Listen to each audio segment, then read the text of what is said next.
When the holidays start to feel a bit repetitive, reach for a Sprite Winter Spiced Cranberry and put your twist on tradition.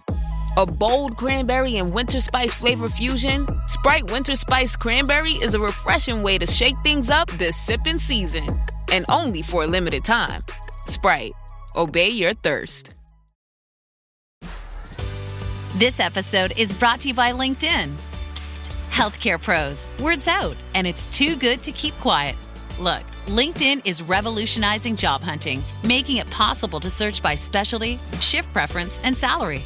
Endless scrolling is out. Whether it's a mental health therapist or dental hygienist, finding the perfect role is faster and easier than ever. Head to linkedin.com/healthcare and start your search today.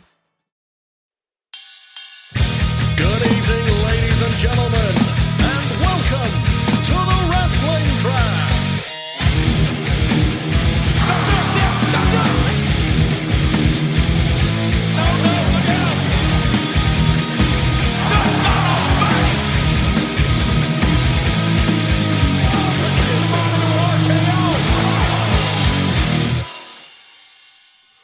Hello, everybody, and welcome back to another episode of the Wrestling Draft here on the Wrestling Draft YouTube channel or wherever you get your podcasts. If you just want to listen to us and not look at us, but why would you not want to be here? Because it's Christmas. The event season is less than a week away, and we are here with our festive jumpers. I've got my festive Darth Maul Sith the Season T-shirt, and the West End man has got his Corporate Synergy T-shirt on with his Coca-Cola. Yep. You know me too well with the West End Country Club. You know we have to endorse a particular product because we do love a bit of Coca-Cola over here as well. And, holidays are coming. Holidays are, in some cases, already here. I heard there was a lot of Coke going around the Country Club. I didn't think it was the drink, though. But hey, listen, as I repeat before, the West End Country Club is built on morals, respect, as well as wealth. And we're rich in all three of them. We do not condone the use of narcotics or any other Class A substances within our ranks. Yes, those are for the poor, apparently. Yes, I see your views. Mm-hmm. I apologize. Yep. We're too posh for that. That garbage. Dave will have a change of attitude in the new year. I'm sure on Christmas Eve we'll be visited by 3 ghosts. But we're focusing on the draft here. It's season 27, if you can really believe that. You've seen our selection show, which is on the YouTube channel, and thank you if you tuned in live for all that. And we should mention that it's weird how this season's kind of kicked off, and that the season finale for 26 was at Survivor Series War Games at the end of November.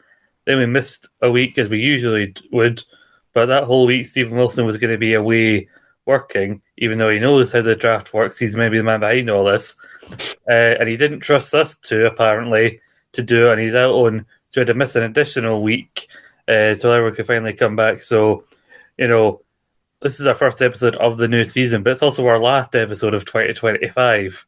So it's kind of weird, but we do have an initial table. We are recording before the first proper SmackDown of the season, but we would have actually done a show sooner as well, but I also was very under the weather not long after we did the selection show, but I'm feeling better now. But we're doing this before the first SmackDown, so this is just an initial first few days. You've kind of gotten out of the gate, but trust me, by the time we've come back for our second episode, this will be a much more different table. So this will be a much different table, and we are mainly going to be talking about the actual selections themselves and the teams that we've got. We have, I think, 13 teams going right now, but we'll get to the actual teams themselves in a little bit. We shouldn't mention, because he didn't feel we mentioned them enough on the actual stream, but a major congratulations are due once again to David Campbell on his 7th draft win, not including his listeners' league win, but it means also now that 25% of all draft seasons have been won by the GOAT David Campbell, and who then outsourced his selections this year and this season, that is, to Stacey Smith, who fought her well, and the one thing he asked her to do was not draft Nikki Bella. Well, and she stuck to her word. I'll give her that credit, because she does have a very questionable obsession with Miss Bella. but she did make an appearance on Raw, so maybe there could have been some justification for drafting her. But you know what? Hindsight's a wonderful thing. It is indeed. But yeah, we should remind you to keep up with everything that's going on here. Check out the show, the Selection Show on the YouTube channel. Subscribe to the YouTube channel while you're here. But the actual, it isn't really a top three of picks, like I said, because we're really just getting started here. Well, I can say that likes of Athena, FTR, Logan Paul, and Mercedes Moné all tied on 5 points to start off. But the top two, just from the first few days, because all we've had is Raw, NXT, and Dynamite from Manchester. The top two female picks, Stephanie Vaquer, 6 points in a Women's World Championship match, which ended, some places say no contest. I'm not sure how Stephen was scoring this one on 6 points, although I believe she had a captain. But also Maxine Dupree having a successful defense of the Intercontinental Championship, which is interesting because she was barely a factor last season in terms of drafting. She wasn't selected, but she kept getting wins and she got the title, then didn't appear again. And I did make a joke about the fact she's only been in vignette form, and yet the first proper opportunity, she's out the gate, making a fool out of me and getting points. So it's interesting. Yeah. It's an interesting duel to be right out at the top, just barely a weekend. Maxine Dupree and Stephanie Vaquer. Well, yeah, I mean, Maxine, she's sort of come out the gate swinging a little bit. She's the new Women's Intercontinental Champion. She's been a bit of a background player for some time, but now I think if there's any season where she's going to be racking up points as a face champion, this is going to be the time to do it. Stephanie Vaquer, no surprises there. Robert Shaw had her as his first round draft pick with the captaincy applied, and quite right as well, given that, she had a title defense against Raquel Rodriguez. It looks like Raquel's been put on concussion protocol as well. So it's that kind of hampers Stephen Wilson's tag team of Roxanne and Raquel. So curious to see where that goes. But yeah, good results for both of them. I did not expect to see Logan Paul in, joint second at this point, at this early stage of the draft. But he seems to be being featured a lot more on Raw's part of the vision. So again, maybe this could be like he could be in the same boat as Maxine, probably not a wise draft pick early on, but now is probably the season to do it, especially if he goes into the Royal Rumble. Mm-hmm. Also, being associated with the Vision, part of any main prominent faction also mean multiple appearance points for Logan as well. Mercedes Moné is another one who's helping out Robert Shaw, but Dave, our rule that is finally coming into effect as of this season that any championship defended on AEW or WWE programming that we count, even if it isn't a WWE or AEW branded belt, still can be counted for title points, like the AAA belts being defended on WTV or Ring of Honor, many of the many belts that Mercedes Moné has. Oh, if you've seen the Collision results, that's dear, it's all right in the arse. Yeah. I mean, Robert's done well with drafting Stephanie Vaquer as round one, but drafting Mercedes Moné on the back of it, I think he's just sort of given himself a bit of a double-edged sword. And I don't think that bodes well for World's End when she's in another title match, but that's still to come. This is a rough table. I mean, this will be very different soon. I think by the end we'll come back and talk about where we think some people might move after World's End and the start of the new year. We have Tom Rock, who is yet to point. Thank you, JC Jane. Drafting ain't easy, and it's proven to not be very. Essex Elite Dan Axel Jameson on 6 points. Then the GOAT David Campbell with 7. 8. Jesus, it's very dark sided. I know. It's touched me in my no spot. I hate JP so much. Yeah, honestly, I hate him for giving us that team name. But I've had a look at some of our Listeners League team names, and I'm thinking, oh my god, they're just as bad. Yeah, then we have tied for 10. Listeners League completed it, mate. Andy Fitzpatrick and 2 a.m. Kick-Out Vibes with Matt Smith. I'm very happy to welcome Anthony Fitzpatrick here after I was the one believing in him when you and others were doubting him. Thank you, Anthony. You did me proud. But they're tied for 10 points. 11 points reach for the Stars, Stephen Wilson. Then Andre Michel's Thirsty Picks. I make sure I say picks there. I might get that. And 13 points. 15 points, Almut Lucas, who... No, right? Oh, yeah. You're missing a very important team here. No, sorry. All right. The numbers, they all run into each other. Yeah, thank you. Wrestling Country Club, David Hockney, 15 points.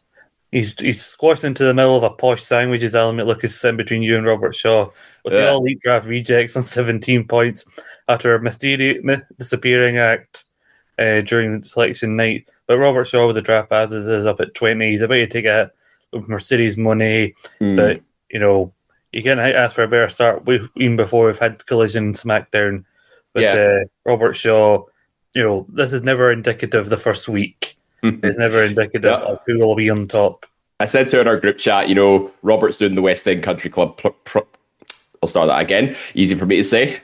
Robert's doing the West End Country Club proud. He's been my right-hand man, my treasurer for a good while. And, I think he's learning from the best here. And he's obviously built a lot of momentum following the results of Survivor Series War Games. But I want to put an asterisk next to All Elite Draft Wrestling Rejects because that team was drafted with the hindsight of Monday Night Raw and a little bit extra information out of publications and the dirt sheets. So just a little asterisk on there, just FYI, as it wasn't part of the official selection show. You wouldn't really slow your words and have to start again if you just take Robert Shaw's cock out your mouth for 5 seconds. Wow. Jesus, wow. We're going there, are we then? All right. I see where this is. I'm just saying, Jesus, mate, it's getting sickening. Be a professional for once. But like I said, it's never indicative where you're going to end up unless everyone else does this absolutely horrible other than the person on top. But this is very much a sprint here, and some major changes are going to happen. We're going to talk about with who the big duty players are and who their big opportunities are to get points. But we do have Listeners League people setting up once again for their chance to compete in the next season from Royal Rumble to WrestleMania, or on that occasion, they'd have to actually team with one of us. So you could argue it's the easiest season to join because they have to sit there and do what they're told. And just let us do all the work. Yep. So if you join us for the WrestleMania season, it will be a tag team season. So good luck to whoever wins the Listeners League that time around. You're so keen to talk about some of the names. Do you want to run us through some of the players so far? Mm-hmm. Yep. So we also have some returning faces, a few names that I don't usually see on that top end of the Listeners League, but we have Big Alan Laurie as well, arguably robbed of a win last season after he did so well for the entire thing. Swear. He wasn't robbed. I see no evidence of a rob. We said there was a possibility that Robert Shaw could come in with that Anthony Fitzpatrick could come in and sweep and get the upset win on. Yeah, it was an upset win, that's for sure. But yeah, he's at the bottom, unfortunately. He's on 1 point. After just the first week of scoring. This team was as last minute as my Christmas shopping. So change of a team name there. But we've also got Pearl Jameson with Penge as the option there. A few returning faces. We have David Jindoyan, Ross McCluskey, Tam McKinley, Alan Skinner, Lee McAteer, Adam Kayla, Ross Brady, Simon Bell, David Clegg, Michael Cloutier, Jonathan Napier. A very eclectic mix of past and present Listeners Leaguers here. But some of the names are mad in some aspects. So we have John Sly with Sammy, Michael Jackson, Zayn, which I'm not entirely sure I get the joke there. Yeah. David Jindoyan's obviously back with Big Meaty Men Slapping Meat. Ross McCluskey's back with Hiroshi Tanahashi Brownie. But we do have some new names in here as well. We have Lee McAteer with McAteer Army. I'm guessing that's a reference to the Scotland national team, which, as we all know, I think references to football and stuff is always a lazy man's option when it comes to team names. But I think Adam Kayla's is even more painful just to read out, from my perspective at least, because his team name is Wilfred Nancy's Tiny Tactics Board. For God's sake. But we have Ross Brady with Cleveland Bronze. See what he did there. Aidan Scott with The Poor Vision. Simon Bell, Zayn Event Mafia. Quite like the sound of that. Michael Cloutier, simply What a Mess. Stacey Love, Big Time Receipts. But Jonathan Napier, you have really gone against the grain with this one. And just if you thought JP's team name was a bit offensive, it's Jonathan Napier's team, probably a bit soon. No Reiner, no Steiner. Jesus Christ. I know. People, we used to on Draft Live, I had to have conversations. People had to take me aside and say, Scott, you're being too harsh on the Listeners League people. You're going to drive people away. Oh. But come on. Look at some of these names, some of these people. This is a respectable game here. We are trying to yes, there's trash talk and all that. and creativity goes a long way sometimes with teenagers, but come on to hell, these people. Some You know of the what other ones, are just, the references that matter to someone somewhere, presumably. You know what the sad thing is as well? Jonathan Napier, no Reiner, no Steiner, is currently the highest scorer in the Listeners' League for this week with 17 points. It proves there is no justice in this world. I There's know. truly no justice. But joint second, we have David Clegg with Funkadactyls, Michael Cloutier with What a Mess, and Stacey Love, big time receipts, all on 16. So just if we could quickly jump into their teams, just to take a look. So Stacey Love leading the charge with Stephanie Vaquer, CM Punk, and AJ and Dragon Lee, obviously scoring big from Saturday night's main event. We didn't start scoring at Saturday night's main event. They made one appearance on Raw. Like, if they're scoring for Saturday's main event, then some other people are going to have issues. Sorry, I'm getting ahead of myself here. But Jonathan Napier, his top scorers, as we previously mentioned, Mercedes Moné, Logan Paul. But, as we said, Mercedes Moné starting to drop titles left, right, and centre. Could be a bit of a stumbling block for him. But nobody in his team are on Neil Poit at the minute, so all of his picks are off the board. See, Michael Cloutier, what have we got here? He also has Mercedes Moné, so she seems to be a very popular pick in the Listeners' League so far. But he also has FTR, Jey Uso, Gunther, Austin Theory, and Tiffany Stratton. Not bad on paper, and especially, when Austin Theory's been revealed as the masked man. That round 6 bet from JP's obviously paying off very early on. Who almost gave us another El Grande situation, asking what happens which ways if someone's revealed to be someone else. Well, and asking about masked men and all that and confusion. It didn't mean anything. Yeah, well, the good thing is that mystery was cleared up right on the first day, so we don't have to, go off tangent on anything. But just to round off with David Clegg's team here, his team consists of Bron Breakker, the number 1 pick overall, picked by Andy Mitchell. He also has Javon Evans, CM Punk, Sol Ruka, the team of Hangman Page and Swerve Strickland, and Becky Lynch. Javon Evans for a round 6 pick as well. 4 points off the board already. Seems to be very, very all over the place at the minute, but in a good way, like as in multiple shows week in and week out. He's getting wins left, right, and centre. He's impressing a lot of people backstage. I think the sky's the limit for Javon Evans, and he could prove to be a steal for this season. All right, we're going to get into the teams now. Obviously, you're hearing this on a Saturday. We're recording on the Friday rather than our usual Thursday. Again, certain circumstances like starting the season later with the selection, and I was a bit under the weather and everything. So it's starting a bit later than usual. But, you can think of it as a bit of a festive throwback to, the old Saturday Draft Live days here now on a Saturday. And, some of it, if we say, well, this might happen on SmackDown and it's not, feel free to not tell us that we're wrong. I mean, it wouldn't be an episode of this show without someone immediately coming on to tell us what we said and did wrong. But, try and contain yourself. But I think we should talk about Alan Malukas because his selections are so different from everyone else in the way that they were picked. Because for various issues, Alan Malukas, despite agreeing to be on the show, be a part of the season, was unavailable to get his picks as we were having it live. So for people, I thought, is Alan not even going to be in the season? But he is now in the season, and now he's basically taking up who is left, which is why they're called the All Elite Draft Rejects, even though there's only 2 people. Well, it's not only. What is, two are AEW, Moxley and... Well, actually 3. Tekla. I pronounced it right, Tekla. Yes. I read it wrong. I was like, there's more AEW people here than I thought there would be. But, it's ironic that we said his name. He couldn't appear. His first pick is a man who appears when you say his name. Joe Hendry, then John Moxley. He loved the Jays. Joe Hendry, John Moxley, and Jimmy Uso. Joe, John, and Jimmy. Yes. Then the White Six, the tag team champions. Someone posted in our group chat about them appearing in Mexico in a tag team match. Well, we can post all you want. It's a AAA branded show. It's not going to count. Doesn't count. Nope. Tekla and a Theory, you could do worse than those 2 in terms of picks. I mean, a lot of the main WWE picks have been taken. Athena was victorious in an 8-woman tag match on Dynamite this week, which is what set up that match with her and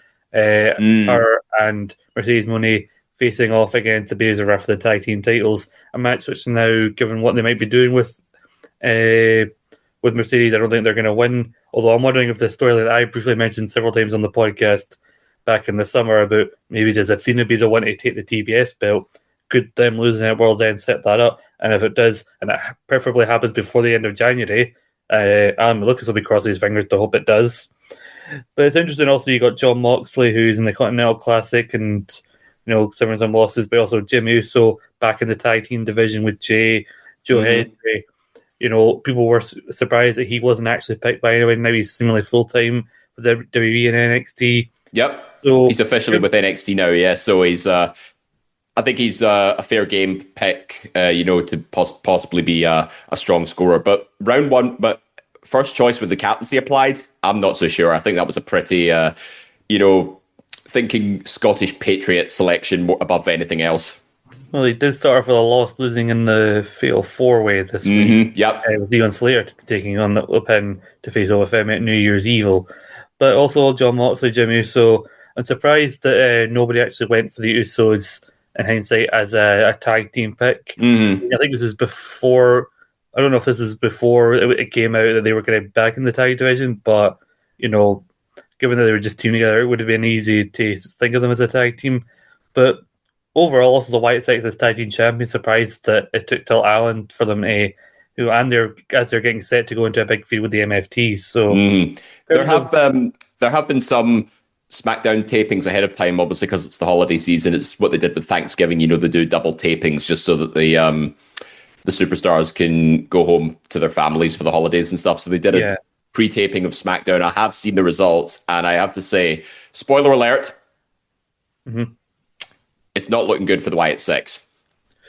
Oh dear. But I think a lot of programs may take like that. There's a lot of NXT stuff pre-taped, which is why a certain decision is not doing well for NXT and also somebody else's team, as we're going to talk about with an NXT title. But overall, as a team, what do you think in terms of picking up people who maybe have slipped under the radar? Who on that team is the person that is most like, why did that not appear to not go when we were doing it on the night? Probably Jimmy, I would say. As for mentioned, the Usos were going back into a tag team, but it probably would have been smarter to draft them as singles picks still, because I have a sneaking suspicion they won't be tag team again for long. We could potentially see a Jey Uso heel turn, given he's had a bit of flack towards the end of this year, being too gassed up. He was a bit maniacal on the Saturday night's main event post show. I don't know. I think if you drafted them as a tag team, they could easily, go against each other again. But then again, if they do end up having a feud, you would just get appearance points. So I think drafting Jimmy as solo is probably wise at that stage. Joe Hendry, not a bad shout either, but round one with the captaincy applied, no, I think that was thinking too far ahead. Maybe didn't consider, the likes of Leon Slater and some of the other talent, who probably would have been lined up to face Oba Femi. Yeah. Also, we didn't know that before was going to happen, I think, at the time of the selection, because obviously Javon Evans took his New Year's Eve title shot a bit early, and even though when he lost, that didn't cost anyone any points. If anything, I think that's a blessing in disguise, because I think I had a feeling he was going to lose the opportunity if he took it at New Year's Evil, but because he got it out the way before scoring started, and now he can sort of revert back to being able to build himself up on weekly TV with regular appearances across all shows. I think he's going to get more points as a result of that. So I'm going to take it as a blessing that I picked him in round 6 for this instance. But the person who was picking kind of last out of everybody, but did have some benefits with the snake draft, is David Campbell, winner of last season, as per the tradition, had to pick last and was picking VST via Stacey Smith, but being read out by Steve Wilson on the show. Yeah, Jade Cargill as his first round pick and captain, current WWE Women's Champion. Charlotte Flair at second round, then Bayley and Lyra Valkyria as a tag team. Solo Sikoa, who carrying over from last season. Adam Pearce, obviously, Scrap Daddy, our old favourite.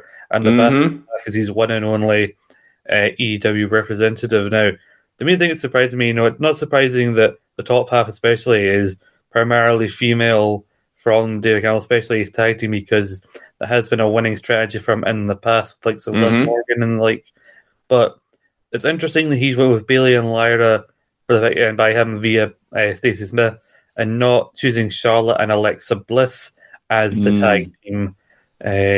Wondering if there's suspicions in David's camp about the potential split coming, especially due to the Rumble. A lot of people were going to this with the Rumble in mind, because You know, it took a while, Dave, but you did eventually start having success, even with Charlotte and Alexa losing the women's tag titles last season. Yeah. Eventually, the wins did start to rack up.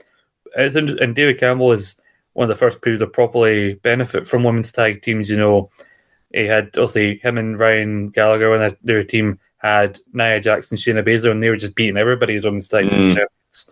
So, are you surprised that he's not followed that example and went with Charlotte? And or do you think he maybe knows something we might not know? Well, I think obviously Charlotte Flair has always been a very strong Royal Rumble performer. So getting her as a solo person probably is going to do him a lot of favors in this instance. And taking Bayley and Lyra as a tag team probably is the better safe option because, you know, at least he's got a tag team on the board and he's got two strong female picks off the board at the same time. But I reckon, you know, he's thinking Charlotte Flair is typically a good Royal Rumble performer, and that's why he wanted her as a solo rather than taking the Flair Bliss tag team in this instance. So smart play for sure, even with the snake draft. You know, a lot of the Royal Rumble favourites were likely to go sooner than later. But with Stacey Smith leading the helm with this draft, I think, you know, some of her typical picks are shining through as well. You know, I think she's been a fan of Solo Sikoa in the past as well, and what he's doing with MFT is definitely going to be consistent TV time on SmackDown, so you can expect at least a few appearance points from him. If he enters the Rumble, I imagine maybe at least one or two eliminations for Solo. So it's I think Stacey's done a good job being the GOAT's representative here, and you can't go wrong with Scrap Daddy Adam Pearce appearances all over the place, especially if he has to cope with Becky Lynch week in and week out. It's interesting looking at it that he's gone with a women's champion, someone who probably won't win the Rumble because she is the champion. But Jade Cargill, though, is in a feud where she's at a stage right now where she's fighting the likes of B-Fab and Michin and the Secret Heroes, where it's people on the women's roster who very easily she can beat. And with that Captaincy Applied title match or not, you know, racking up those wins all the while waiting to see who she'll have that major program with heading into WrestleMania, because also she's definitely holding that belt into WrestleMania. Possibly. It's good to see that. And also, you know, Charlotte is on her own, like being amongst the scene for the tag division. You know, Charlotte Flair could be in the same sides with Bayley and Lyra, so appearance points wise I get back up. What do you think of Pac as he's won AEW? I mean, that is a 6th round pick. Yeah, I'm making he just have the Continental Classic in mind with that one, because you know Pac, because he's fresh back after some time off and he's starting to rack up wins in the Continental Classic. I reckon he just wanted someone that was going to have regular matches and maybe a good mix of wins and losses. Whether he makes it to the final stage of the Continental Classic remains to be seen, but I think that's a good consistent selection in terms of making sure he gets appearances in matches throughout. Yeah. Looking ahead with strong enough, I think, for David Campbell, despite the selection. Also, he can never be counted out here in terms of his picks. But going to the other end of the person who's picking first, that would be his good friend Andy Mitchell, who had Braun Breaker as his first round pick with the captaincy applied. And then when it came right back to him in the snake draft, he took Chris Statlander, EW Women's World Champion, and fellow Braun, but no longer squared, Bronson Reed. I also took Saul Ruka, the Young Bucks, and the still yet to return to TV at time recording Jacob Fatu. But again, that's a kind of picky save for the last round. Although it was a kind of a weird way to just round all the teams, like Jacob Fatu, because it did seem like, oh, okay. But Saul Ruka, unfortunately for Andy, who we weren't counting Saturday's main event, did get that big win over Bayley, and she has been announced she is next week going to fight Chelsea Green for the Women's United States Championship on an episode of NXT. But with Braun, all eyes are pointing to he'll either win the world title from Punk or he'll lose, but potentially, as other people say, might go on to win the Rumble itself. So most of Andy's hopes were laying on that first round pick, having a big season, and especially you need someone who's going to come out of the gate strong with such a sprint of a season we have here. And speaking of sprint, you know, there's no better sprinter than Braun Breaker in this instance, especially when he's been rumoured to be I would say the heavy favourite to win the Rumble, but one of the favourites alongside probably Roman Reigns would be the next best guess in this instance. But a face turn for the Bucks, and in the tag team division, I think we're going to get some good matches from FTR, for the tag titles as a result. Maybe even a few clashes with some other tag teams. But because it's a short season, I reckon it's going to be a bit more of a slow burner, maybe leading up to AEW Dynasty, which has been announced for Vancouver in April. Sol Ruka, though, smart.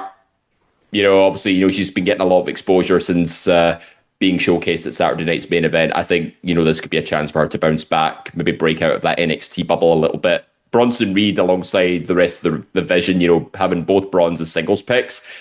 I think that could be a secret that, might keep Andy afloat, despite not being, in the top 3 scorers. I think he'll be a slow burner. He just needs to pick up a little bit of momentum there. And Jacob Fatu, though, bit of a gamble, obviously, but will he return in time for the Rumble remains to be seen, especially when we've seen reports of him coming back fairly soon. That's someone who I think if he returns, it's a return at the Rumble and throws a bunch of people out before being able to I don't think it's a Rumble winner. Braun, I don't see why they couldn't put the world title on him, even if he has a short run just into WrestleMania to show that he can do it. Even if he's the night 1 main event, still allows him to prove something. Chris Statlander has been announced to be defending her women's title against Jamie Hayter come World's End, and I think that the odds are very much in Chris's favour. She's still very early on into the run. Jamie's been in the tag team scene before this, so I definitely think those two are these 2 strong picks. Sol Ruka, it's good that she's getting these opportunities, but I don't think she's winning against Chelsea Green and the Young Bucks. Similarly, you can never count them out because they'll constantly get TV appearances or TV wins. So I think come January, this is a team who we could be talking about in a much different light. Andy Mitchell's team here. I think because you and I were 3rd and 4th respectively, let's talk about get our teams kind of out of the way. Yeah, let's do that. We're fortunate that you and I got picked so close together. Dave, I'll go through your team, the All-Easy West End Country Club. Liv Morgan, I know your captain and first round pick. FTR, Ricochet, LA Knight, Mia Shakira, and Javon Evans. That being your team now. Javon Evans is now in a feud with Ricky Saints. How's this will be to start that off? We'll see. But it is weird that you have had 2 kicks in the balls already. Oh, I know, yeah. With LA Knight being written out temporarily, will he be back for the Rumble? We don't know. I don't know how legitimate these injuries are because Scylla has already been running rampant before the season's probably got underway. And Mina Shirakawa, who you and teams were very confident will be the women's tag team champions. No one even picked Harley Cameron and Willow Nightingale. And what happened when we all woke up Thursday morning here in the UK? That's like saying, Mustache Mountain were going to be the first ever NXT UK tag champions, but then Grizzled Young Veterans do a bit of a swerve and it goes to them instead. It's one of those instances, you feel like you feel like you have an idea where it's going and you just have to sort of go with where your gut takes you. That was where my gut was taking me. Tony Storm had already been picked up and I thought, you know what, let's piggyback off of that and go with Mina Shirakawa. And even if they don't win, they could still be featured on TV for just such a short season. LA Knight, though, was a bit of that was just unfortunate, written off with an injury angle. And yeah, that's just, just really bad timing on my part. But I'm very pleased that I got Liv Morgan as my round 1 because my prediction is she could be a favourite to win the Women's Royal Rumble. Could be, but then they were teasing and stuff with Raquel pre the concussion. Is they're also going to be going for the tag belts when she really obviously clearly wants the women's title. So I think that's part of a much longer story. It does feel like in terms of having off for a big point, especially for the end of the season, it feels like you put a lot of your hopes on Liv Morgan because it seems like you don't always go as heavy on AEW as other people, but for this season you've taken Mina Shirakawa, Ricochet, and FTR. I mean, yes, FTR the time Ricochet is a newly established national champion, but as we all talk about, all roads lead to the Rumble, and once we come back, we'll only have just a month left of proper scoring after Christmas and that before everything goes to we reset once again. So it's interesting you're taking because other than LA Knight, who's been taken out, you got Liv Morgan and you got Javon Evans, who's still very much a part of the NXT roster.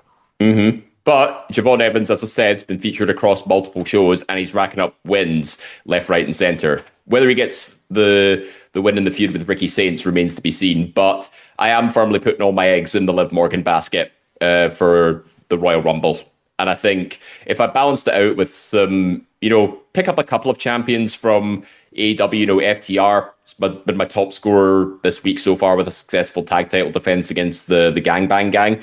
And Ricochet, if I saw he defended the AEW national title on Collision recently. If he keeps doing that, who's to say that's going to be any more productive as, picking the TNT champion who was defending week in and week out a few seasons ago. So I reckon there's title points to be had that maybe some people didn't pick up on straight away. But I've also got, a big play for the Royal Rumble when it comes around. Mm-hmm. Well, a lot of people have that in mind. And going on to my team, drafting easy, an old favourite that I brought back. I put Roman Reigns, who I'm thinking about for the Royal Rumble, the men's Royal Rumble particularly, as my first round pick. He's not my captain right now.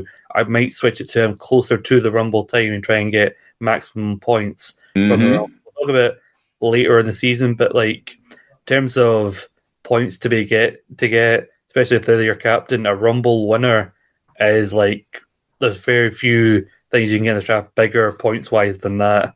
But I got Roman Reigns as my first round pick, Cody Rhodes, the WWE champion, who is my captain, second round pick, JC Jane, NXT Women's Champion, Tiffany Stratton, Jurassic Express, and Damian Priest. Now, I will admit I cocked up on Jurassic Express. Mm-hmm. But, Jack Perry's only got a week or two more in the Continental Classic. So who knows, come January, that they could be back on TV going in after the tag team titles. Damian Priest was just kind of a 6th round pick I kind of threw in there. I think he's got he'll have one more big singles match with Aleister Black to kind of blow out that feud, and then he'll always be on his way to try and win the Rumble. Casey Jane, I'm very confident in for New Year's Eve against Kendall Gray. Cody Rhodes probably have a big blow off with Drew McIntyre coming into the Rumble for the WWE Championship. If only we would have done this a week earlier, I could have got points at Saturday's main event because he won by DQ. I should win it. But I will probably switch it to Roman Reigns because I believe it's been talked about for a while in terms of rumors, because this is especially a time where you need to be looking at rumors in terms of who to go for sometimes, that the main event of night 2 at least will be the three-peat, the end of a trilogy here of Roman Reigns versus Cody Rhodes. So that is rumored, Rhodes, Ryan rack up hit points there as he finishes off with Drew McIntyre, but also switch the captaincy at the end to Roman Reigns to set up that match is what I'm going for, because I've won 2 of these kind of seasons. Only one of them have I actually won it with the Rumble winner when Cody Rhodes won for the second time. But yeah, and Tiffany Stratton obviously is someone who I've been looking in the rumor mill of, someone who could potentially return and even win the Rumble to set up a rematch between herself and Jade at WrestleMania. But that's pretty much the justification I've got. If you have any questions about my selections. Yeah, I think Jurassic Express was obviously your big cock up now that Jack Perry's been replaced or is replacing Darby Allin. So that was, a bit of a letdown on that part, but not much you can really do there. It seems like you're planning ahead for specific things to happen. And I think if they do happen, it could pay off quite well. But there's also been announced another WWE title match between Cody Rhodes and Drew McIntyre. And whether that goes your way or not, I think that remains to be seen, because I think Drew has quite rightly been fucked over too many times. And, I think it gets to a point, at what point do we have to lead a horse to water at this point?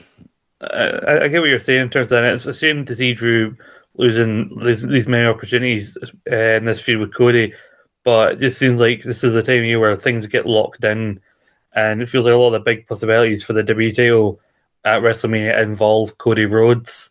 And I was even surprised that he went down as far as the second round, because it was coming back round to me. I was 4th overall, so coming back round to me in the second round, and Cody was still there. I was amazed, which is why I went for him.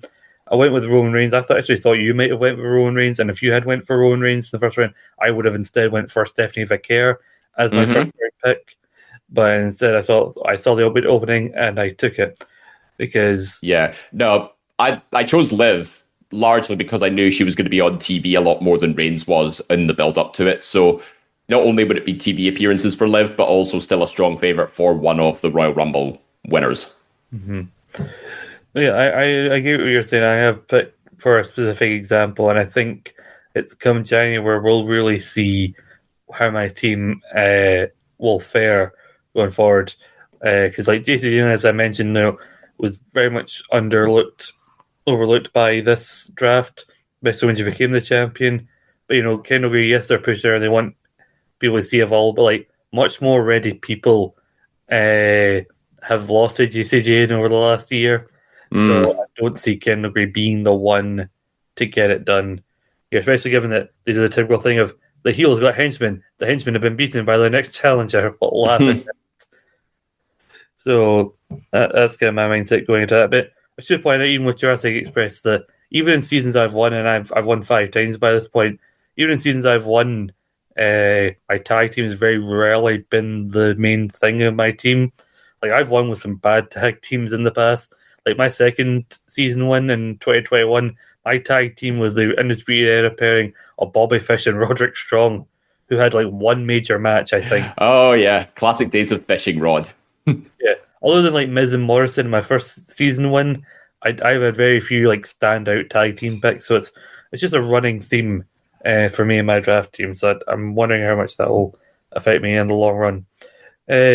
Somewhere between us and Mitch, who we talked about, was Tom Brock, who sent me a list, which I Oh gosh, he's had a howler. I'm looking at this and it's not only has he got a really shite team on paper, but it's he got royally fucked over on NXT. So Bianca Belair is his first round pick. Thankfully, he managed to tune in late on to give me his final round pick and tell me who his captain and all that was. But Bianca Belair was at the top of his list. So already off the bat, I knew TBO. So I was basically waiting for you to see who you were getting for your first round before who I made 2 of mine was. So he got Bianca Belair first round, and then Sami Zayn, who you then put the captaincy on, Nia Jax, Blake Monroe, Hobbs and Shabbat, Aleister Black. Now I was just going down the list as and when it was appropriate. He didn't say any particular round to take the tag team in, but it just so happened that the best tag team available and the top tag team available was the team he's had much success with in the past, with Hobbs and Shabbat, who are still trios champions alongside Samoa Joe. And of course, he ended out with his countryman Aleister Black. But Blake Monroe was the only champion on his team. It's not anymore. After that botch finish where legit was not meant to happen. She was meant to win that match. Thea Hale has got the win over her. I think they're probably going to try and correct it in the new year and get the belt right back on her. Sounds like it, yeah. It's not the best start you can, and this is not a marathon season. This is a sprint here, especially given that we've missed an extra week.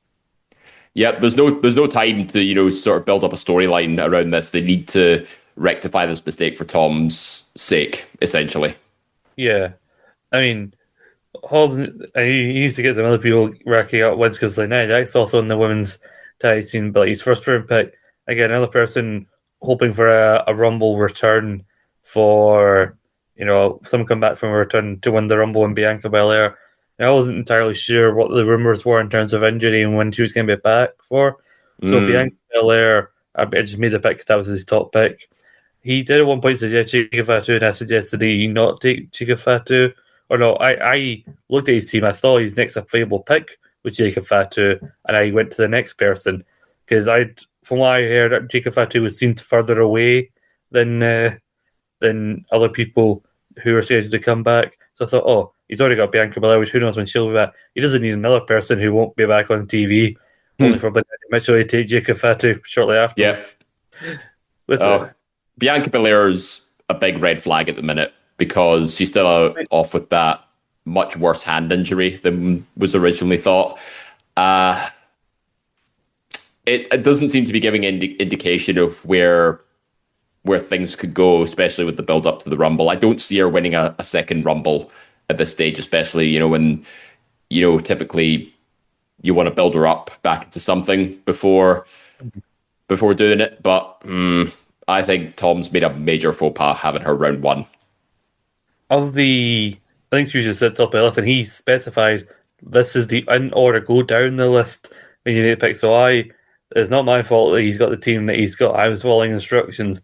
It's also weird that he's went with Sami Zayn as the captain. I think he's the most in terms of the male picks, he's the most like on TV and more likely to pick up wins because there's still people holding on to the hope that this will be the Rumble that he wins because it happens to be in Saudi. In Saudi Arabia. Which will be good for the season finale in that it'll be on at 5 p.m. So we may actually get the scores before we wake up the next day. And we could even record like an immediate post-reaction show if we're lucky. I don't work overtime.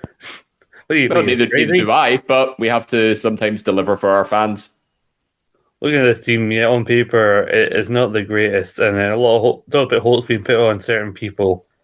Doesn't help that he's I took his first round pick, the person at the top of his list, and then by the time he comes back to Toronto, even by the third round, it's very interesting to see the people that are left on this team. It's no real wonder at time recording before Smaddens happened that he's on 0 points at the minute. Yep. No, Tom's had a howler, and I don't see his team going very far in such a short season. So, yeah, I imagine he's going to finish bottom.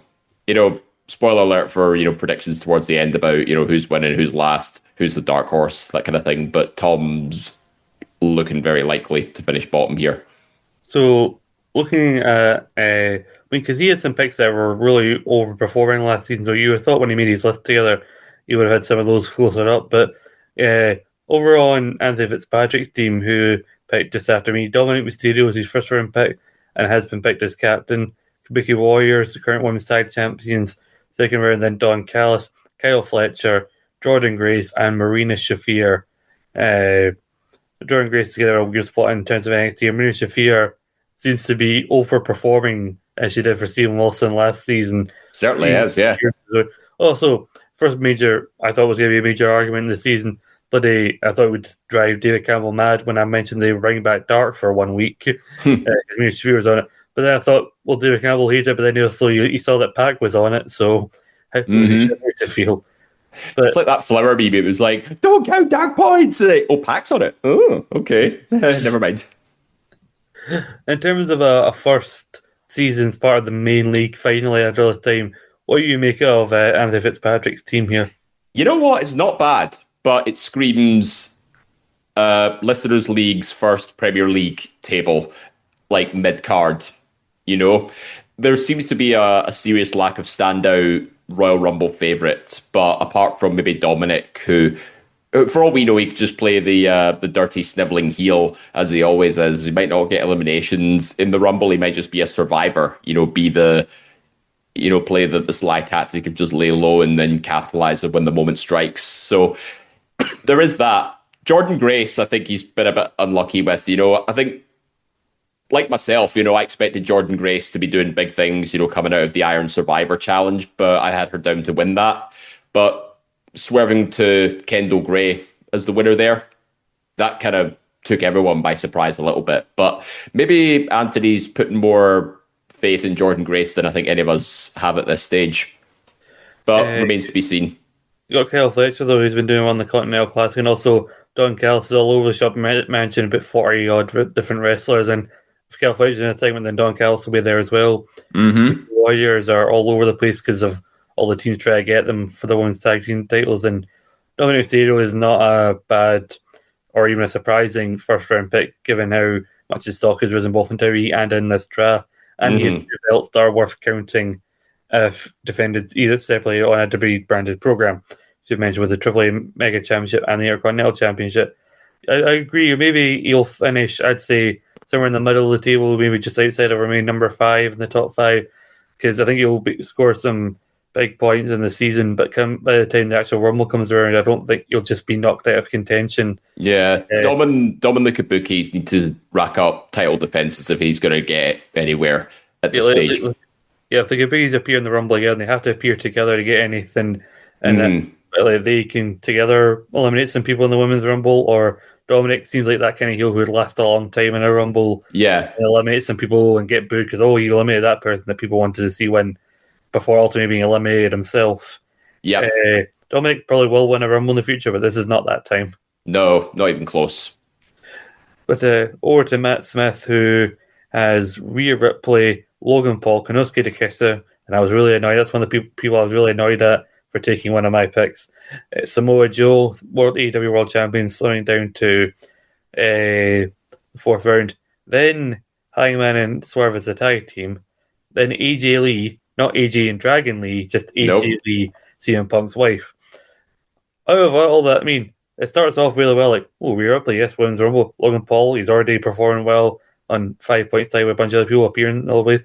Yosuke Takeshita might win the Continental Classic. Big points come up at World's End. Joe, AEW World Champion, going into the 4-way. Hangman and Swerve is where immediately I'm like, Matt, what are you doing? Your vibes you're too vibey. Mm-hmm. Yeah, there weren't enough vibes. I think I was behind Matt thinking, he's getting serious. These are some serious picks he's getting. And then he couldn't help himself, could he? He had to get the vibes in.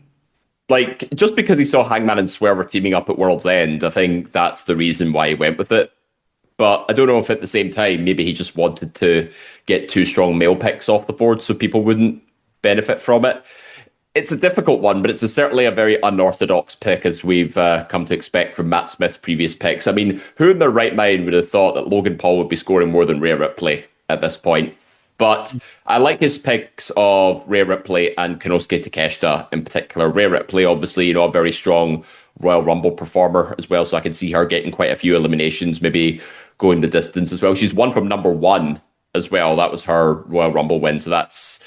that's evidence right there. She's a good bet to have for Royal Rumble season. And then Takeshita, obviously, seems to be teasing a feud with Okada. And if he ends up winning the Continental Classic, he could be the one to dethrone Okada at some point. So I can see Matt's thinking behind that approach. And I like that he's picked up on it. Samoa Joe is the AEW World Champion. I think that's a bit of a no-brainer as well. Maybe expect him to maybe defend the title at some point. In such a short season, I don't expect him to have such a lengthy reign as champion, come to the likes of MJF, etc. Yeah, with MJF's return, I think it's throwing a spanner in the works in terms of the longevity of that reign. Yeah. Because now it makes it a little bit more unpredictable. They made a whole big deal about his guaranteed opportunity, MJF, and now if he just came back and immediately lost, probably would... I'm sure they'll find some sort of storyline way out, but if I was Matt Smith, I'd be more nervous about that 4-way now. But it's a bit Takeshita, and it's likely he'll probably go to World's End because they're doing the block finals and then the 2 winners fighting each other. They're having that on the same night, so they have the 2 block matches and the 2 winners fight each other later on. So Takeshita gets there and ends up winning the Continental Classic. That's 2, and he gets the captain. That's 2 captain wins on pay-per-view. And I need to confer this with Stephen, but I think it should be the case that winning the finals of the Continental Classic, because you get the Continental Championship and the Unified Championship, that should count as a title win. So I think that should count as a title win. So 2 pay-per-view wins for your captain, one of them being a title match. That could be a kick up the arse that Matt Smith needs to really, pull away coming out of World's End. Yeah, if that's the way it's counted, he could get some big points out of that. It's just the case whether or not, if that does happen, can he capitalise on it with the Royal Rumble season just round the corner? Yeah, because I think, again, his hopes would be on the likes of a Rhea Ripley and Logan Paul, particularly Rhea in the Women's Rumble, to go the distance, and also, because I think you do get points for eliminations. Yep. So she could be someone who could rack up the most eliminations of that particular Rumble. But also, despite all the things we're saying about how it being unpredictable, if he gets those 2 Takeshita wins, plus the Mojo does manage to come out as AEW World Champion, then those AEW picks would give him that a bit of a lead at least, even if his WWE picks aren't immediately picking up on the road to the Rumble, because I think as we saw between Stephen and David Campbell, that just creating a bit of distance between you and your competitors can be really helpful going forward if you're trying to win this season. But I am very interested to see what's happening with Matt Smith and how much Hangman and Swerve might let him down a little bit, but I can see why he's went to the AJ Lee, because I think there's still unfinished business with Becky Lynch, and I would not be shocked to see AJ Lee appearing in the Women's Royal Rumble. Now, JP with the team that must not be named. Oh dear. It's annoying because he actually does have some decent picks here. Yeah. Because he started there with Gunther, running the momentum from Cena's last match. We picked this before you had that match, but we knew what was going to happen. Ilya Dragunov, who... I didn't expect Cena to tap out, though. That was a bit of a shocker. Ilya Dragunov being his captain and second round pick. Maxine Dupree God, Tama Tonga, and Tanga Loa representing MFTs, Alexa Bliss, and Austin Theory. Now, as much as I dislike him for his team name, and also the way he was trying to confuse me with these whole, only the fact trying to confuse him around, with a masked man, if he's unmasked and it's Austin Theory, just say Austin Theory. He also said, the MFTs, which ones? He wasn't sure. He said, which one's regular team together? I went, I don't bloody know. And so we went to because we had them sort of fill the void for him, essentially. Yeah, God were basically the ones that were tag champs briefly in the group. So go with those two. But the top three, especially given that Maxine's already paying dividends, Ilya Dragunov, I think is scheduled at least for. I think get guarantee he's going to have a title match tonight. His open challenge. Gunther, I don't know what the immediate plan is, but I'm sure a Rumble performance will factor into that. Or, you know what I might be thinking? What if Gunther ends up challenging CM Punk for the World Heavyweight title, assuming Braun Breaker doesn't win it on day one Raw, essentially? I could see that. Alexa Bliss is a lower down peg in terms of the women's division. I'm surprised Alexa went down that far, even if she wasn't being picked along with Charlotte, given that Charlotte was picked way back in round 2 by David Campbell, that our tag partner slipped down so far is interesting. But in terms of the final pick of Austin Theory, I mean, it's paid off that he's already appearing now and he's in these segments attacking people, but long term, what do you think? Is this a person who could actually be a steal in terms of the final round? In terms of a round 6 pick and the benefit of hindsight, yeah, I think that's pretty smart, especially if he's going to be aligning himself with the Vision, which are currently all over the product at the moment. So, yeah, I think the Austin Theory pick has been smart. And having Gunther and Maxine Dupree and Ilya Dragunov to an extent, all like Intercontinental Champion, United States Champion, two guys that could be all over the product if you include Gunther in there. I think JP's done well. It just takes a bit of momentum to get him going, especially with that US title defense going. And if Maxine can keep that, that fairy tale run going as well, that'd be even better for him points wise. It would hurt though if it isn't, because they haven't made clear.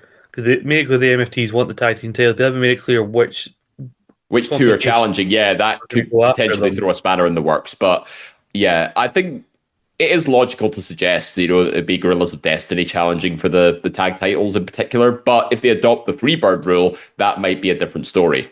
If they have Tala Tonga and JC Mateo defending them on in a different match, for example, that might hamper JP's progress a little bit. Possibly. Also, Tama Tonga, I think, has been sniffing around the US title. So if they had a match and Ilya Dragunov won, it would just help them because obviously wouldn't lose any points to Tama Tonga other than appearances. But as long as he and Tanga Loa are together in MFT segments, then there's loose appearance points available. Tala Tonga was Hikuleo, wasn't he? Hikuleo, yeah. And yeah. The two he's got are Tama Tonga and Tonga Loa. The Gorillas of Destiny are more the tag team guys. It's like it would feel weird if Tama Tonga went off on his own for the US title, but I don't know. I think Tala Tonga Hikuleo sounds more like a solid challenger for Ilya Dragunov at this stage. Yeah, but going on to Stephen Wilson, who was there with us for the selection show, he has chosen Ego Sky as his captain, Roxanne and Raquel as his tag team, which already may be in doubt after what happened to Raquel. Jey Uso slipping down to the third round, Ethan Page, Claudio Castagnoli, and Fallon Henley. Fallon Henley is the current Speed champion, which Wilson didn't even realise when he drafted her. Title defences for the Speed title will count. But also Ethan Page does have a defence coming up on the last NXT of the year against Moose, of all people, for his North American Championship. Moose! Also, they've been teasing new challengers for the mixed tag titles in AAA, like people who want to challenge Ethan Page and that from NXT. So as long as they had that mixed tag title match on NXT, then that will also count for Stephen Wilson going forward. But what do you make of this team? I mean, there was a time where Io Sky wouldn't have been seen as a first round pick, but obviously, recent times have proven that she's a better off pick, but also, potentially getting back to the world title coming the Royal Rumble. What do you think of that pick? You know what? I think Rio of the tag team seems to be heavily featured in the tag team scene at the minute because they need, a good mix of women's tag teams challenging the Kabuki Warriors, and Rio on screen as a tag team has been really good. So the fact that Rhea Ripley and Io Sky haven't been chosen as a tag team, I think it just goes to show, that's just two people probably going to reap the benefits of where they go with that programming. I think Io Sky could potentially be a bit of a dark horse for the Women's Royal Rumble, but I wouldn't place a bet on her to win it as per se. Maybe she'll make the final four, possibly, and maybe go the distance in some aspect. So not a bad shout for round one, definitely, especially when she's already embroiled in the tag team scene. Ethan Page proved to be a steal last time around when I had him on my team. So picking up on those North American title defenses, consistent North American title defenses, is probably a smart play. I think the only flaw I see in his team at the minute is Roxanne and Raquel, because Raquel's obviously aforementioned, the concussion protocol's been underway, and that can sometimes take a couple of weeks to go through in some cases. So yeah, that might sort of throw a spanner in the works for Stephen. But having Claudio on his team as well, someone who's been doing very well in the Continental Classic as of late, I think that could potentially get him some AEW points under his belt as well. Kind of like what the Pac selection does for... Who picked Pac? Yeah, Team GOAT. Yeah. Also, she also mentioned that Claudio is currently the CMLL World Champion at the minute.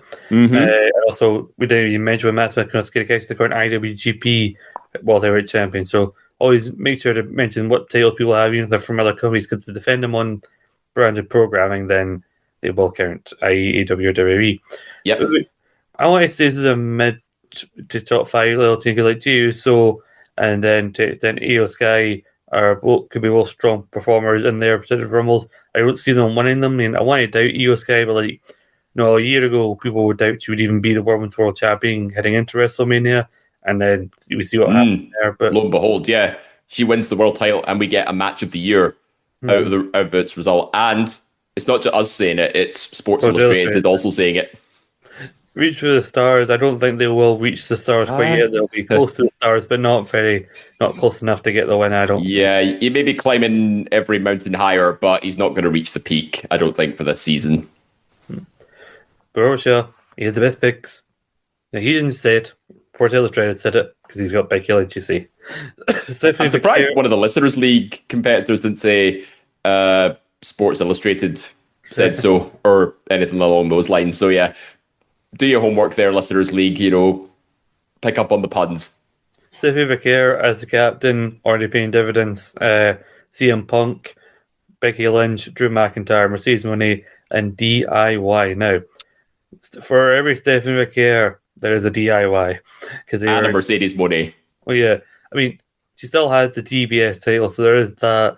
I mean, I'm assuming they're starting that storyline, which a lot of people thought was going to happen eventually, where she starts to lose her belts and starts to spiral a little bit. The belt collector starts losing her belts. We'll see coming out of World's End if that is the case, in which case a bit of a poison chalice for old Robert Shaw, but also at the same time, Drew McIntyre, if it's a case of another loss to Cody, that will hurt him. Becky Lynch, is she going to go towards the Rumble, or is the focus, is she going to go back after Maxine Dupree for the World title? And also CM Punk, well, all this depends on January 5th with Braun Breaker. So say if here's the most guarantee, there's a juggernaut, there's the person that's going to carry it. Everyone else, I think, has some question marks on it. But if they win the matches they need to, then Robert Shaw is going to storm forward. Yeah, I think he left his tag team pick a little bit too late. I kept saying to him, get a tag team early on, because otherwise you're going to be scraping the bottom of the barrel a little bit. And DIY, I mean, as good as a tag team as they have been in the past, they're just not getting that prominent feature on SmackDown, unfortunately. It doesn't look like they're any closer to the tag team titles, when you've got the likes of MFT and the Wyatt Six, essentially being the feud going forward. Drew McIntyre, as we mentioned, this is a tricky one because, as I said earlier, it's like we have to lead a horse to water at this point. But if it goes the way I hope it doesn't go, for Robert's sake, Drew McIntyre is going to be the proverbial glue for this stage to hold him back. But if the CM Punk title defense on the first Raw of the year doesn't go his way either, funnily enough, it's on January 5th because we could be seeing another January 6th the day after if that doesn't go his way. Good Lord. But you're right about Stephanie McCare. I think she's going to be the one to carry his team as the juggernaut as it did for Team Goat last season. I mean, it's like what you were saying about like my team in some respects. Of that, I'm like waiting for specific things to happen. I think there's quite a few picks on Robert's team that he's waiting for certain things to happen, especially CM Punk and his world title defense. Becky Lynch, I don't know what her immediate plans are. Like hoping for Drew McIntyre to maybe finally get a win over Cody Rhodes is something he would really need to happen. Today's money, we're all thinking about losing our other titles, which by the way was the Rev Pro Women's title was what she lost. All it would maybe take for them to make some points back up is, or at least have a successful TBS title defense somewhere on TV, because she still has that belt. And that is the key belt she's been holding on to for like 500 odd days. Yeah, it's the point, as you said, it's the poison chalice of Robert's team. Unfortunately, you may have a juggernaut in the form of Stephanie McCare, but it also comes with a curse in the form of Mercedes Moné, and possibly Drew McIntyre if his booking goes the same way as it has done for the last few months. Yeah. Last couple of teams here. Kazuchika Okada, this is Dan Stevenson team. Kazuchika Okada, Captain Tony Storm, Finn and JD as a tag team, Paul Heyman, Ava Rain, and Mark Briscoe. So the fourth and the fifth are primarily based on appearances, although they can't help themselves with bloody Ava and NXT and with Division. But let's not forget a team that is not going to win. No, definitely not. Rumble prospect here at all, other than I said somehow Ava decides to enter the Women's Rumble and win it, or Finn J. White co-win the Men's Rumble, then there is no Rumble. Or especially also if Okada doesn't come out on top come the Classic. Also, I can see why he's picked Toni Storm so highly, because she's pretty much the women's pick and has been for a long time when it comes to AEW. But at this current position she's at, especially the choice to put the captaincy on her. I reckon he had the same idea as me, is that the timeless love bombs were going to win the women's tag titles, but I don't blame him for the fact that Toni Storm is the number one woman on AEW at the minute, so having the captaincy on her, I don't blame him for doing that. Okada as well, can't really argue with that, especially with his run in the Continental Classic. I imagine he is going to defend the title at some point, but is he going to lose the impending feud, I should say, to Takeshita? That remains to be seen, but he's already been silled at the same time, because if you haven't seen JD McDonough's Instagram, you see he's been written off with injury as well, so that's basically crippled Dan's tag team already with Balor and the Judgment Day. A team with already a lot of questions, and why I already think of the mid-level team is already like taking a major blow, because now Finn, no matter how much he appears, he won't get any points there. You get the appearance points. Racking up appearances with Paul Heyman and Ava may help him there in the long run, but Mark Briscoe, if he goes on a run like the TNT used to do with like TV title defenses and everything, that may help rack up the points. But come the ending of the season, I don't think Daniel Jameson will be close to the top spot here in the table. No, it doesn't look good for him, especially when he's got two managerial draftee picks at this point, and mostly the rest are AEW injured, or just nothing really screams something that would be fitting of a Royal Rumble team. Yeah, I'm sorry to say, Dan, but Essex Elite are not looking very elite this season. No, I mean, sure, you have more points than Gary Morris, Scott, and Tom Brock, but I think it's just an early season surge. Yeah, I was gonna say this is not indicative of what's to come. But the final person we've got to talk about is Ruler Britannia, with Olafemi being the captain, the NXT champion, set to defend against Leon Slater at New Year's Evil. Chelsea Green, Women's United States Champion, Lash Legend, AJ and Dragon Lee, Nick Aldis, and Brock Lesnar. Now, it's a Saudi Rumble, so I can guarantee Lesnar appearance. A Brock Lesnar win, though, is another question. Oh, yeah. But, Obafemi, I think, they're definitely not going to put the belt on Leon Slater right now. Could easily work here. He doesn't even go here. So, And he's also the current X Division champion as well. Yeah. So a win for him. I think a win next week for Chelsea Green over Sol Ruka. He's in the tag scene alongside Nia Jax. AJ and Dragon Lee, they've been on a stronger run, but now that the points are on the line, is this run going to come to an end? They've got the Usos now chasing the belts. Also going down the manager and GM route of scoring wins. Oh, it's quite late into the show. But I want to address something, by the way. I made the mistake of saying managers would only get one appearance per show. Now, GMs were one appearance per show, 1 point per appearance, or whatever it was.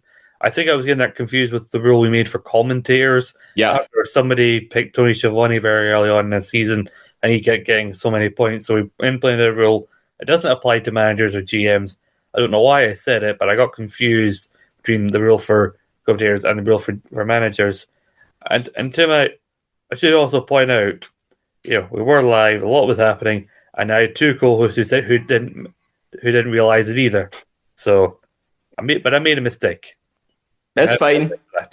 You know what? I'm not going to mock you for making a botch because, we're only human. Sometimes we misspeak. Sometimes we get some information wrong. It's all about, clarifying it and making sure everything is correct moving forward. I thought it was easy how to get that out there. But what do you think of Gary Morris's team overall right here? You know what? Very strong. You know what? He may be at the bottom of the table at this stage, but overall it's actually not bad, especially when you get 3 champions as his picks, 2 of which have got title defenses coming up. The AJ Dragon Lee tag team pick is very, very odd couple, obviously, but they are tag team champions for a reason. And although I do wonder if they're going to drop the title sooner rather than later, which might prove to be a bit of a fumble, especially when AJ's in his twilight years a little bit. He said he's going to retire next year at some point. Maybe he'll go back to singles competition. So maybe drafting AJ and Dragon Lee as part of the tag team for this season alone, probably the best thing he could have done, especially, if we just wanted to get them off the board. I think Brock Lesnar for the Royal Rumble, can't really go wrong with that. Unless, he gets eliminated in such early fashion, because shows up, payday, leaves just as quickly. That might be my only question about Lesnar's Royal Rumble status a little bit. But you know what? Somebody's finally listened to us and put the captaincy on Obafemi as the NXT champion, because I think his growth over the last few seasons has just been evident in more ways than one. He's got the aura, he's got the talent, he's got the dominance. He's going to be a big name alongside the likes of Braun Breaker in the near future. And I think we need to start paying attention and putting strategic plays under his name. And even as the NXT champion, I would not rule out a Rumble appearance. Oh, yeah, definitely. Everybody square off against another big name, kind of similar to like a Keith Lee appearance in the 2020 Rumble when he showed up and Brock and everything. The NXT champion showing in the Rumble as well isn't entirely out the question. I think Obafemi, if he does go in the Rumble, I think he'll have a very, very strong performance. Maybe get rid of some of the mid-carders, some of the lower tier talent, just to show how dominant he really is, and then a big name eliminates him at some point. So yeah, I like Gary's team to an extent. I don't think it's a winning team, but I reckon, there is potential for sure. Yeah, you can potentially call him a bit of a dark horse there, but maybe it now comes to that time where we must pick a dark horse pick, someone who might not look like they may win, but the dark horse to perform very strongly. Someone who we think will win the season just based on their team as we looks right now, and who we think will finish at the bottom of the table when all is said and done. Now, obviously, we'd like to pick. What was that? Nothing. No, I thought you said something. I thought you just said a name. But we also would like to pick ourselves and think of who's going to win, because we all want to win here. But try not to pick yourself. So I need who you think is going to win this season, who's going to be the loser, and who will be the ultimate dark horse of this season. All right. It's difficult to say, really, because I wanted to pick someone who's got a favourite to possibly win the Rumble, but I don't know, some of these lower tier points, the secondary point scorers might be the one that tips the scale. So I think I'll start with last place. I think I'm more confident with that. I was originally going to say Tom, but then I remembered he's part of my West End Country Club winning team at War Games, and I think he could potentially... about that. I reckon, I'm told not to talk about sweeps. I reckon he could bounce back eventually. I think there's a worse team here, and that's got to be Dan Axel Jameson. I think he's finishing bottom. I think, Dan finishes bottom as well. Should say, we do sweeps here, and it's the last time I'll mention it. But it's an internal thing. So if you're entered into the contributors group chat while you're part of a season, if you're in the listeners league, then you can take part if you want to while you're at the season. But then once you're out of the season, you've finished your time, your work experience, you're out again. But just so you know, if you ever come up to the main league, you have a chance of competing in an internal swoop. This is a bit of fun. But that's the last time I'll mention it. Sure. I almost wanted to say Alan, but I really think, having talked about it, Dan is where, like, I'd put Dan at the bottom, a little bit above him. I think will be like Tom and Alan. Yeah, I think also an asterisk at the Alan's team, because he will say that he had to pick who's left, but well, it's all. And after the fact, we got a little bit of hindsight from Monday Night Raw as well. So it's hard to think who's going to win.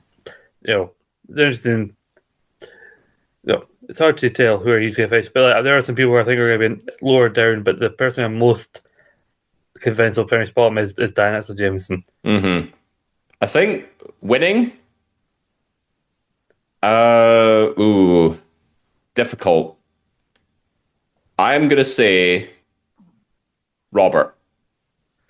It's a strong start with his juggernaut, Stephanie Vicaire, but he does need a lot of stuff to go his way, especially with the curse of Mercedes Moné. I think it's just a case of, like, fortunate timing in terms of when you're recording this right now, because, like, Stephanie Vicaire, it was a women's title match and everything, she's the captain. Punk made an appearance as well, but, like, and Mercedes won on Dynamite. So, like, some things have fallen into place in the first few days. I don't know if if he's going to be able to sustain this, because, like, it's a tough one, yeah. In terms of who's going to win, I'm trying to think. While you're doing that, I've got an idea for Dark Horse as well. Go ahead. I think Steven's going to be the Dark Horse. You've got some big heavy hitters in the form of Io Sky, Jey Uso, Ethan Page, maybe even Claudio to an extent. And let's not forget Fallon Henley is the speed champion. I think the only drawback I see is obviously, Raquel being put in concussion protocol at this stage. But even with, with 5 people, you can still have a strong season. Mm-hmm. I'm going to say Gary Morris, actually. I mentioned him as a dark horse. I'm going to say Gary Morris is a dark horse. Okay. Also, a special mention to the GOAT as well, because he can never be ruled out, even though I'm not saying he's going to win, but he can never be ruled out in any capacity. Nah, I don't see a winning team for GOAT this time around, but then again, we've been proven wrong before. I just think Steven is... I can't overlook, how well Ethan Page did in the previous seasons. Jey Uso was likely going to be all over the product again, and same with Io Sky. And with Claudio doing as well as he is in the Continental Classic, I can't really sort of overlook that. It's weird, because I'm looking at some of these teams, I'm trying to think, like, who do I think is going to win this? Because neither Rumble actually does seem, as much as we want to say it as intently we make it, neither Rumble seems as concrete as we might think it would be, especially this close to it. And you know what? Some people would argue this is more Dark Horse, but I'm going to go way out on a limb here. Even though I slid off his tag team earlier, I'm going to go way out on a limb on the winner here. Go big, go crazy. It's Christmas and all that. I'm going to say Matt Smith to win. With Takeshita, and Rhea Ripley. I don't know. I don't know. I don't know. I don't see something it. about it. Like especially if enough goes well with Takeshi to come World End. Because like I see a lot of people carrying this as world as for Dark Horse, but like I couldn't name a winner, and so I'm gonna go really far on a limb here and say Matt. I think Because you're also, really... internally we'd like to save ourselves, obviously, but we're trying to be... Yeah, obviously, yeah. It's no, I don't know where you're getting those vibes from, but I just don't see it for Matt. I mean, Logan Paul doesn't seem likely to win the Royal Rumble. I'm not The saying Logan rest, Paul's going to win the Rumble, but like, well, we I mean, really Hangman and don't. Swerve, they've got one tag team match announced. Takeshita, sure, if he wins the Continental Classic, it's something, but it's not nearly enough to carry Matt to a win, I don't think. His best bet is probably Rhea Ripley to win the Women's Royal Rumble. Yeah, Maybe even the we women's are tag allowed to titles. Captain say once per season. Should might point that out, but Oh, yeah, you can do that. I should just. I don't know, man. There's something calling me. I can't explain it. Mm. There's just something calling to me that could fall into place. You know what? That's your prerogative. You can. I will not try and feed anything. All I can really do is offer a second opinion. Yeah, I can't stop you doing that. But the obvious answer when I asked who you think's going to win, well, I'd say myself, and you'd say yourself, wouldn't you? Well, no. I don't think I'm going to win, but I think I'll finish strong. Well, yeah. All my hopes on actually winning do fall on Roman Reigns and anything at the end. And Roman Reigns and Tiffany Stratton, those two, if they do their part, then I could win this. Other than that, I have no chance. Tell you what, I was going to say we could offer it in the group chat, maybe get some of our draftees' responses to say who's going to win, who's going to be last, who's going to finish who's going to be the dark horse. Maybe we could read that out on the next show. I mean, I think by the time we come back, I think when we look at the table, because we'll have had World's End, we'll have had, a couple of pre-tape shows, but we'll also have had the big January 5th show, because like that's the first Raw of the year, the 1 year anniversary. Then beyond Neville's, they're going to try and start that show. Maybe. The following night. You know what would be even funnier? If we got their predictions now and then we compare it to what's actually happened by the time we record our next show, I think it'll be just crazy to see like how wildly wrong or correct people have been. But like, I think by the time we get to the next show, I think we could look at the table and it could almost be very much clear who the winner is going to be. Like who at least the top contender is at that point, because a couple of big TVs, one pay-per-view. Because after we come back in January, all we've got left is a Saturday night's main event and the Royal Rumble. Royal Rumble. I'm just hopeful that the big blow for Cody and Drew is stayed for the Rumble pay-per-view itself. Maybe, yeah. I mean, they could have a massive build-up towards it, and then maybe Drew finally gets his moment. Because, Saudi are put for a lot of minus. They're not going to miss a chance of having Cody come out, all the fucking pyro in the universe as he comes out, fans singing along. Can you imagine if they actually brought Downstate out to Saudi? I mean, if they throw enough money at it, they probably will. They'd sound as crap live there as they do in America. Wow. Oh, no, you've seen when they played him live before. For his entrances. Yeah, I suppose when they did it on AEW, it wasn't that great. Yes. Honestly. But, you'll be there, Drew will be there, acting like any Scottish person who's who's moved to the Middle East because you can't handle the heat. Can you imagine what Sheamus would be like out there as well? I mean, with a complexion such as his, he wouldn't. I think he'd spontaneously combust if he went out into the Middle East in the summer. But that's our analysis. That's our opinions. Obviously, there's a lot of stuff that could happen on SmackDown tonight, which is already pre-taped. That could really change everything. But we want to know your opinions. Anyway, let us know at wrestling_draft on Twitter or X or whatever you feel like calling it. But also comment in the comment below on the YouTube version. Give us a comment. Or like, rating, or review on your podcast platform of choice, whether that be Spotify, iTunes, Google Podcasts, Podbean, wherever you get your podcast, if you're just listening to the audio version of it. It will be very interesting to come back in January to see what the landscape is looking like in this draft. Because I think this is one of the harder ones to predict, this particular run, because it's always so short, and also, especially this year, right, it doesn't feel like, the plan is as set in stone as it was. Because a few years ago, it was like, well, Cody has to win because he has to finish his story. And then we all assumed it was going to be John Cena because John Cena's going to go after his 17th title. And then Charlotte was coming back at the same time. So, but this one does not seem clear at all.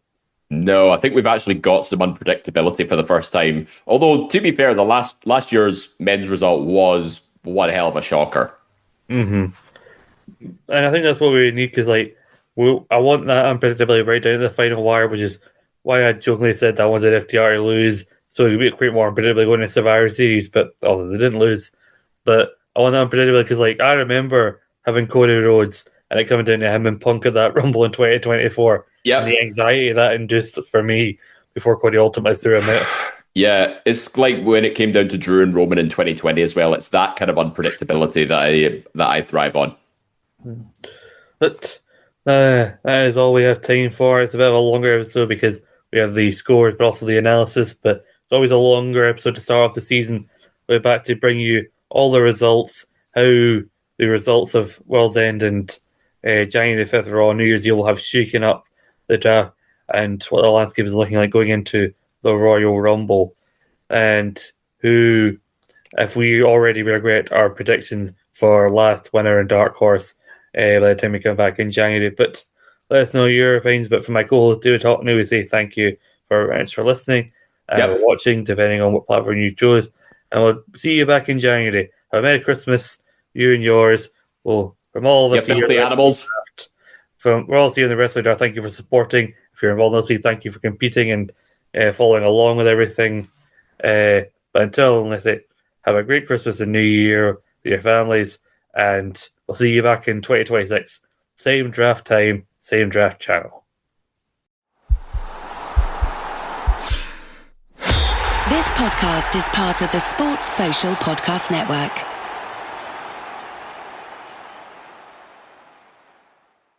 Hey, Ryan Reynolds here. Wishing you a very happy half-off holiday because right now Mint Mobile is offering you the gift of 50% off unlimited. To be clear, that's half price, not half the service. And Mint is still premium unlimited wireless for a great price. So that means a half day, yeah? Give it a try at mintmobile.com/switch. Upfront payment of $45 for 3-month plan equivalent to $15 per month required. New customer offer for first 3 months only. Speed slow after 35 gigabytes if network's busy. Taxes and fees extra. See mintmobile.com.